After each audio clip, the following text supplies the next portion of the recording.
प्रिय विद्यार्थियों, आप सभी का हमारे YouTube चैनल साहित्य की बातें तथा विचार में स्वागत है। इस समय मैं आप लोगों को संधियों के विषय में बता रहा हूँ। स्वर संधि प्रकरण के अंतर्गत अभी तक मैंने आपको यण संधि, अयाद संधि और पूर्व रूप संधियों के विषय में बता दिया। आज मैं पूर्व रूप संधि के कुछ अपवाद लेकर आपके सामने उपस्थित हुआ हूँ। तो आइए देखते हैं उनमें क्या नियमातिरेक है। कुछ ऐसे नियम हैं जो मूल नियम को हमारे बाधित करते हैं। पहला हमारा सूत्र है सर्वत्र विभाषा गो।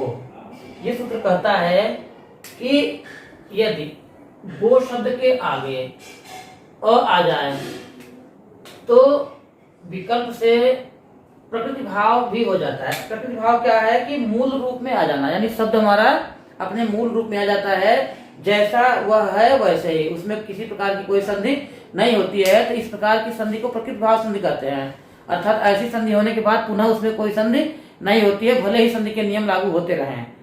तो आइए उदाहरण देखते हैं, तो यह बहुत अच्छी तरह से समझ में आ जाएगा। पहला हमारा है गो प्लस अग्रम।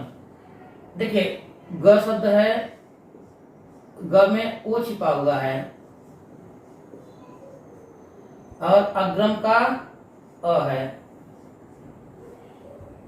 तो नियम तो यह है कि यदि ओ शब्द के बाद अ आ जाए तो इसमें नित्य पूर्व रूप संधि होती है। जैसा हमने पहले पढ़ा कि पूर्व रूप संधि में क्या होता है, अ हमारा हट जाता है और अ की जगह पर अवग्रह हो जाता है। जैसे हमारा यहाँ पर है, इसको हम पहले अवग्रह के लिए बनाएंगे तो क्या हो जाएगा, इसमें कोई परिवर्तन नहीं होगा, यानी ग प्लस ओ बराबर गो। और अग्रम का जो अ है, इस अ की जगह पर अवग्रह हो जाएगा और ये बन जाएगा हमारा रूप गोग्रम।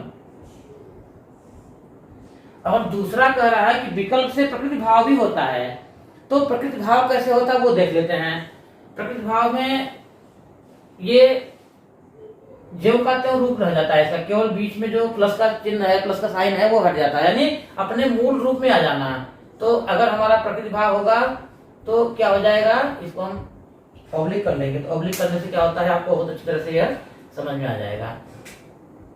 दूसरा इसका रूप बनेगा गो अग्रम। ये हमारे दोनों रूप जो है इस प्रकार सिद्ध होंगे, गोग्रम और गो अग्रम। देखिए जब हम गो अग्रम करेंगे दोनों शब्द हमारे अलग अलग रहेंगे, दूर दूर रहेंगे, तो ये हमको लगेगा कि ये मूल शब्द है, मूल शब्द के जैसा ही रह गया, केवल बीच में जो संधि का निशान था वो निशान हट गया। और प्रकृति भाव जो हमारी पूर्व रूप संधि होगी उसमें पूर्व रूप संधि के नियम लागू होंगे और गोग्रम हो जाएगा। अब इसी प्रकार से दूसरा सूत्र हमारा है। दूसरा सूत्र कहता है, यह सूत्र का नाम है, सूत्र है अवंग स्फोटायनस्य, यानी स्फोटायन ऋषि एक है, उन्हीं के द्वारा बनाया गया सूत्र है, इसलिए उनका नाम इसमें आ गया है। तो स्फोटायन ऋषि कहते हैं कि यदि गो शब्द के बाद कोई स्वर आ जाए तो गो के ओ को अव आदेश होता है। ये ध्यान रखना है कि जो हमारा अयाद संधि में अव आता था वहां पर अव ये हलंत होता था, वह में हलंत लगा हुआ रहता था। लेकिन ये जो अपवाद है अवंग स्फोटायनस सूत्र के आधार पर, इस अपवाद में जो अव आदेश होगा यह हलंत अव नहीं हो, वह हलंत नहीं होगा, वह पूर्ण व होगा, अर्थात इसमें अ भी लगा हुआ रहेगा। अब देखिए हम ये अव आदेश जो होता है ये कैसे होता है, विकल्प से होता है, नित्य नहीं होता है। अर्थात इसमें पूर्व रूप संधि भी होगी और विकल्प से अव का आदेश भी होगा। तो आइए इसके उदाहरण को हम और समझेंगे तो ये चीजें स्पष्ट हो जाएंगी। जैसे हमारा है गो प्लस अग्रम, तो पहले हम पूर्व रूप संधि के नियम देख लिए हैं, इसमें बिल्कुल इसी ढंग से यहाँ भी हो जाएगा, इसमें कोई नया परिवर्तन नहीं है। जो इसमें परिवर्तन होने वाला है अपवाद के रूप में उसको हम देखते हैं। तो यहाँ पर हमारा आता है ग के साथ ओ लगा हुआ है तो ओ लिख लेंगे और यहाँ पर अवग्रह का अ है। अब देखिए नियम हमारा कह रहा है कि ओ को क्या आदेश होता है, ओ को हमारा अव आदेश हो जाता है, अ व। ये अव जो हमारा होगा पूर्ण होगा, ये अपूर्ण नहीं होगा। तो देखिए संधि के नियम हम जैसे पहले बताए थे, उसमें जोड़ने का नियम है कि इस व्यंजन को स्वर के साथ जोड़ना है। तो हम यहाँ पर ग के साथ अ को जोड़ दिए, तो हमारा यह ऊपर लिख लेंगे यहाँ पर, ठीक है ना, ग पूर्ण हो गया।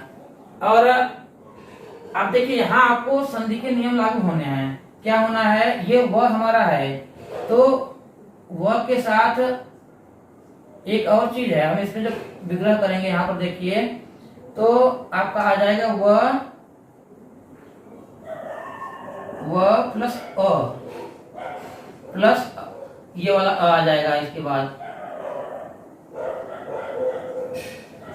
ठीक है। तो इन दोनों को हम अब मिला लेंगे यहाँ पर, किस संधि के तहत, दीर्घ संधि के तहत। दीर्घ संधि में नियम बताया गया है कि यदि सवर्ण आते हैं तो सवर्णों का मेल हो जाएगा और वहां पर दीर्घ हो जाएगा। तो ये दोनों मिलकर क्या बन जाएंगे, आ बन जाएंगे। और इस आ के साथ हम इस व का जो यहाँ पर व था, इस व से हम अ निकाले थे, तो इस व को यहाँ से मिला देंगे, क्या बन जाएगा हमारा वाह। ये बातें स्पष्ट हो गई होंगी जरूर, अगर पिछली संधियां आपको समझ में आई हैं तो ये बहुत आसानी समझ में आ जाएगा। अब देखिए हमको एक तो ग प्राप्त हो गया, और ग के साथ एक और नया शब्द हमको प्राप्त हुआ वाह, और ये ग्रम हमारा पहले से था, तो रूप बन गया गवाग्रम।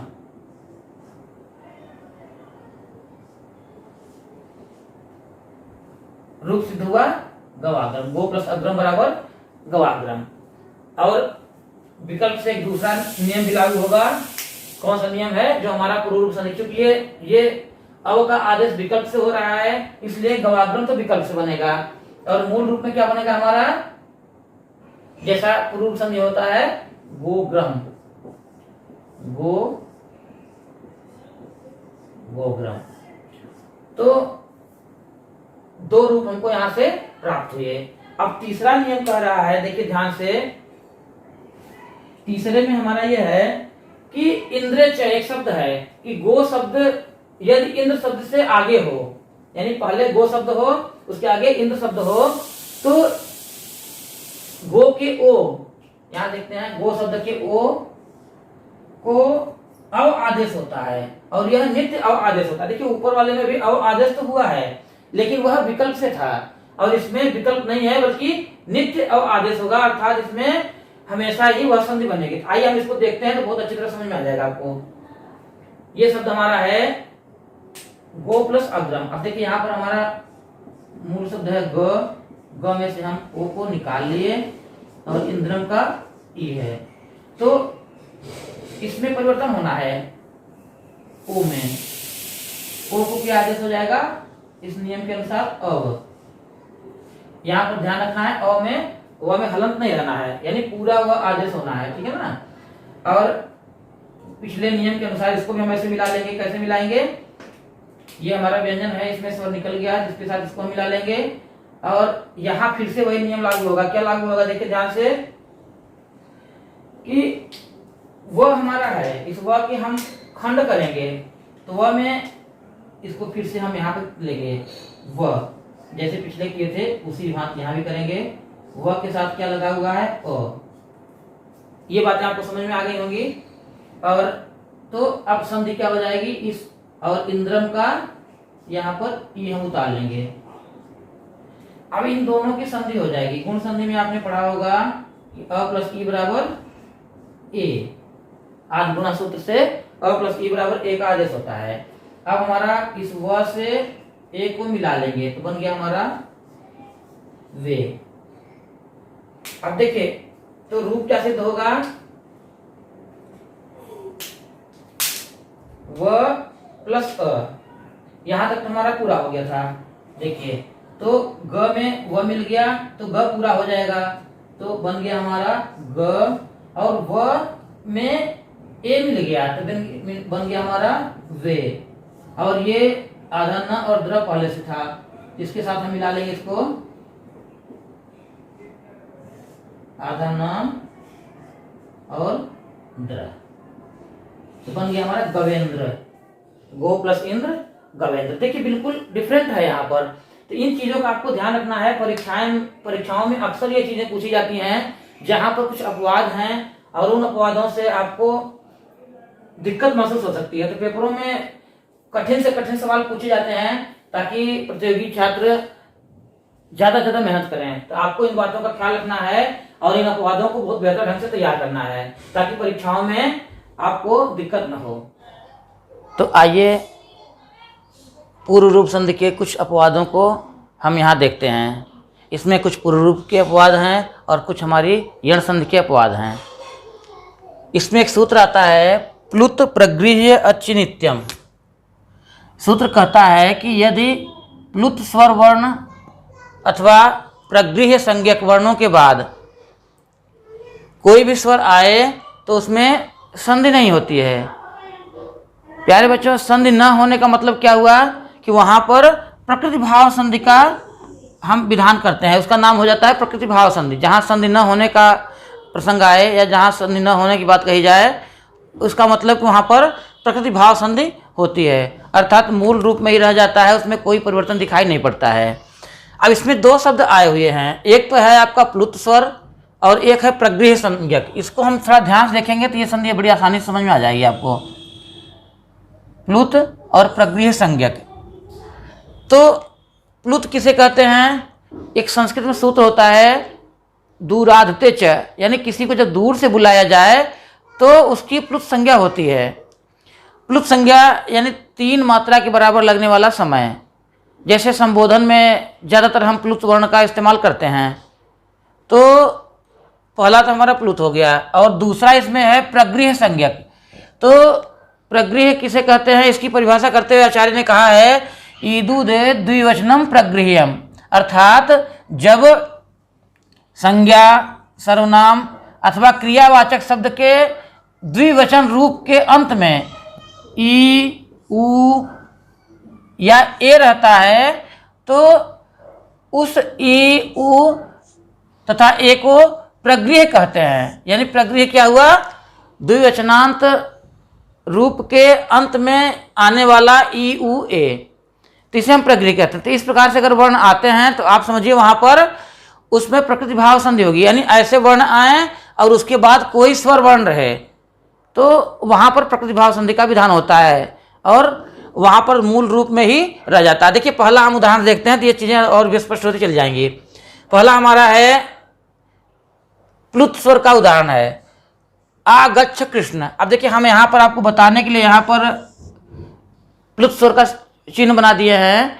वाक्य में जरूरी नहीं कि चिन्ह बना रहे, लेकिन आपको वाक्य समझना है। कैसे समझेंगे कि यह हमारा प्लुत वाक्य है? जब किसी को बुलाया जाए दूर से, जैसे लिखा है आगच्छ कृष्ण, हे कृष्ण आओ, तो यानी दूर से किसी को हम बुला रहे हैं, तो इसलिए क्या हो गया? ये हमारा प्लुत संज्ञक हो गया।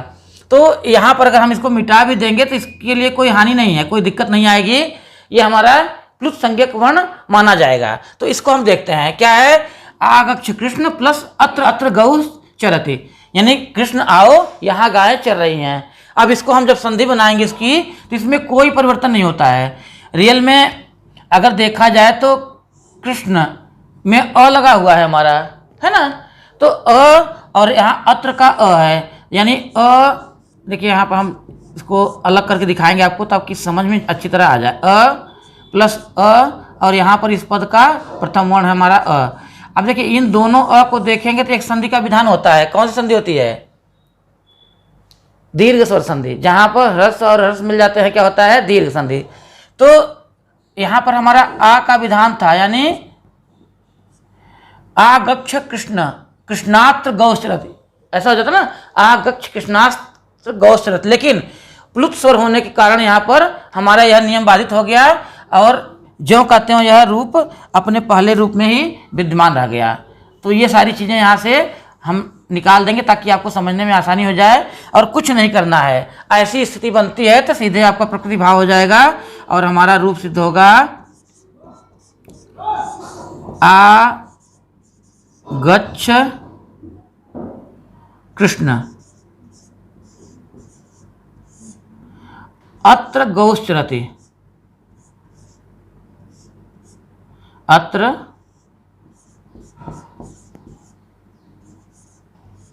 गोश्चरति, अर्थात हे कृष्ण हे कृष्ण आओ, यहाँ गायें चल रही हैं। ठीक है ना। अब इसी प्रकार से दूसरा हमारा उदाहरण हो जाएगा विष्णु प्लस इमौ। यहाँ पर हमारा प्रगृह वर्ण है ये, क्यों? विष्णु शब्द का रूप चलाएंगे तो विष्णु विष्णु विष्णु, यानी प्रथमा व्यक्ति द्विवचन में विष्णु बनता है। तो अगर हम इसको ऐसे करते हैं, ण में हलंत लगा करके इसका हम स्वर वर्ण अलग कर लेंगे तो बन जा, यहाँ हमारा बड़ा ऊ निकल जाएगा और यहाँ पर इमो का ई आया हुआ है।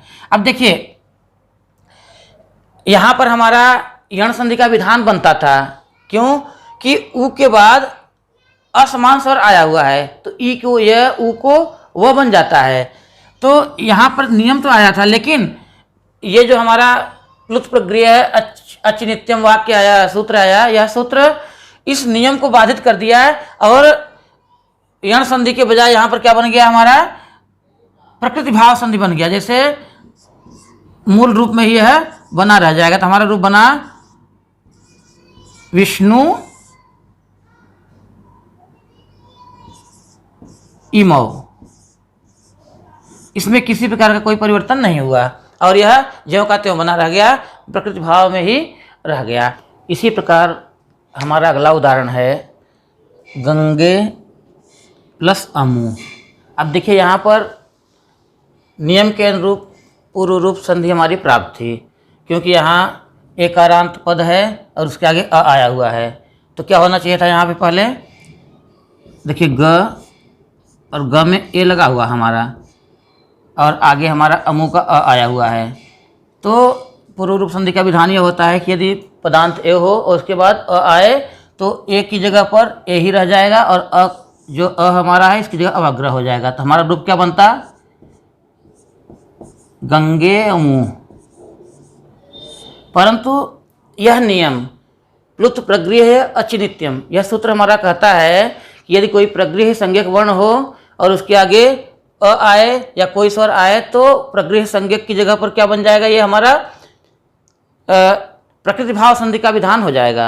अब देखिए यहाँ पर गंगे शब्द है, यह हमारा प्रगृह वर्ण है। क्यों? क्योंकि गंगा शब्द का जब रूप चलेगा तो गंगा गंगे गंगा, तो द्विवचन में हमारा गंगे बनता है, प्रथम पुरुष प्रथम व्यक्ति द्विवचन में गंगे। तो इस प्रकार से हमारा प्रगृह संज्ञक हो गया। अब प्रगृह संज्ञक होने से इसमें हमारा पूर्व रूप संधि का विधान खत्म हो जाता है और प्रकृति भाव संधि का नियम लागू होता है। तो प्रकृति भाव में क्या होता है, कोई संधि नहीं होती है। तो क्या बन जाएगा रूप हमारा, इसको हम यहाँ से हटा लेंगे क्योंकि यह इसका प्रसंग नहीं है। और ये जो हमने विधान बताया था इसका पहले वाला, इसको हम गोला कर लेंगे ताकि आपको समझने में दिक्कत न हो और पूर्व प्रकृति भाव संधि बना देंगे गंगे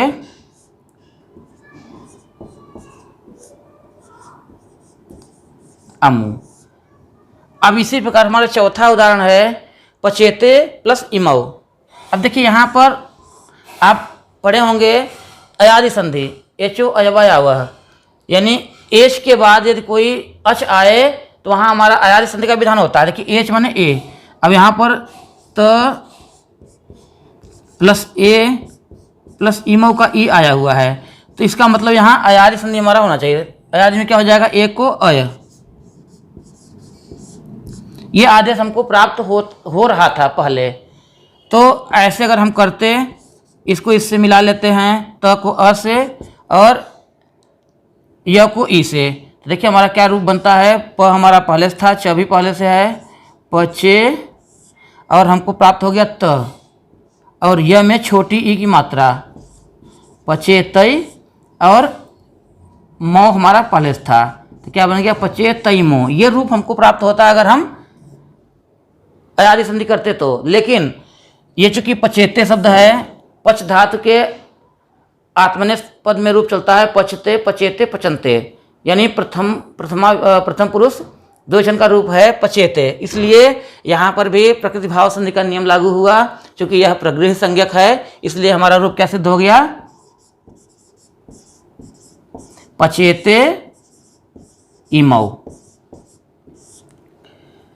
प्रिय विद्यार्थियों, यह तो रहा स्वर संधि से संबंधित कुछ नियम। आशा करता हूं कि आपको ये नियम अच्छी तरह समझ में आ गए होंगे। इसके और भी कुछ अपवाद हैं बहुत बारीकियों में। अगर आपको कुछ और जानना है तो आप हमारे कमेंट सेक्शन में जा सकते हैं और हमारे द्वारा पढ़ाया गया पाठ यदि आपको अच्छी तरह समझ में आ रहा है तो हमारे चैनल को सब्सक्राइब करिए और हमारे वीडियोज को लाइक तथा शेयर करिए ताकि आपके मित्रों को भी लाभ मिल सके। और यदि आप सब्सक्राइब किए रहेंगे तो आपके पास हमारे नवीनतम वीडियो तुरंत ही प्राप्त हो जाएंगे। अगले वीडियो में हम एक नए टॉपिक को लेके आएंगे। तब तक के लिए धन्यवाद।